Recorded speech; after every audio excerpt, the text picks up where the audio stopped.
ఈ వీడియో చూస్తున్న వారందరికీ యేసుక్రీస్తు నామములో శుభములు. ఇజ్రాయేలు చిన్నది. ఈమెను గురించి మనం పరిశుద్ధ గ్రంథంలో 2వ రాజులు గ్రంథం 5వ అధ్యాయంలో చూస్తాం.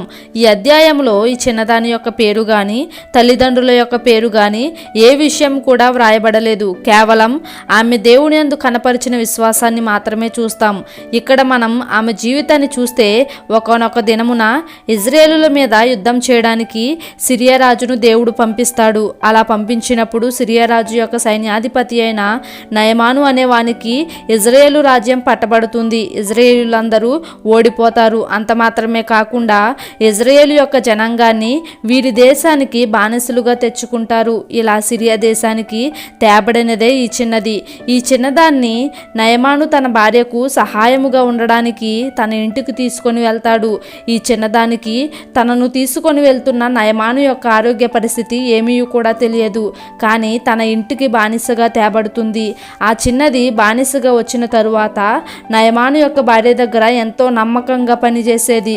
ఆమె తన యజమానుడైన నయమానుని చూసినప్పుడు అతడు కుష్ఠరోగం గలవానిగా కనిపించాడు. కాబట్టి ఈ చిన్నది తనను బానిసగా తీసుకొచ్చిన వాడు నశించిపోవాలి అనుకోకుండా దేవుని భయము కలిగి దేవుని ప్రేమ చూపిస్తూ తన యజమానురాలి దగ్గరకు వెళ్ళి, అమ్మ, షోమ్రోనులో దైవజనుడు ఉన్నారు, అతని దగ్గరికి ఈయనను పంపించండి, నా యజమానుడు అక్కడికి వెళ్తే బాగుపడతాడు అని ఆ చిన్నది తన యజమానురాలికి చెప్తుంది.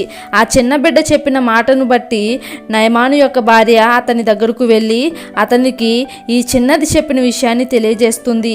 తన భార్యను బట్టి దేశం యొక్క రాజు దగ్గర అనుమతి తీసుకొని అతడు షోమ్రోనుకు వెళ్తాడు. షోమ్రోనుకు వెళ్ళిన తరువాత ఎలీషా అనబడిన దైవజనుని ఇల్లు కనుగొని అక్కడికి వెళ్ళి దైవజనుని ఇంటి దగ్గర నిలబడినప్పుడు ఆ దైవజనుడు తన శిష్యుడైన గెహాజీని ఆ నయమాను దగ్గరకు పంపించి 7 సార్లు యొర్దాను నదిలో మునగమని చెప్తాడు.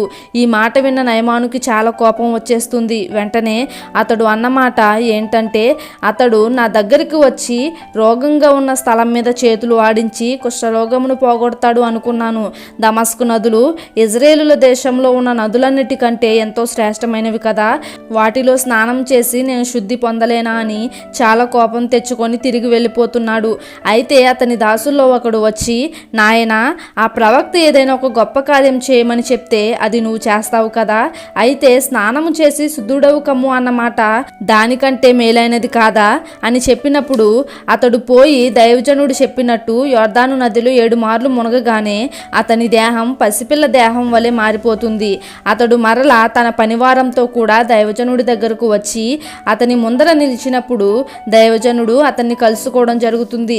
నయమాను దైవజనుడికి కొన్ని బహుమానాలు కూడా ఇవ్వబోతాడు. కానీ దైవజనుడు దానిని ఏమాత్రం కూడా లక్ష్యం చేయకుండా తన దేశానికి తిరిగి నయమానును పంపించేస్తాడు.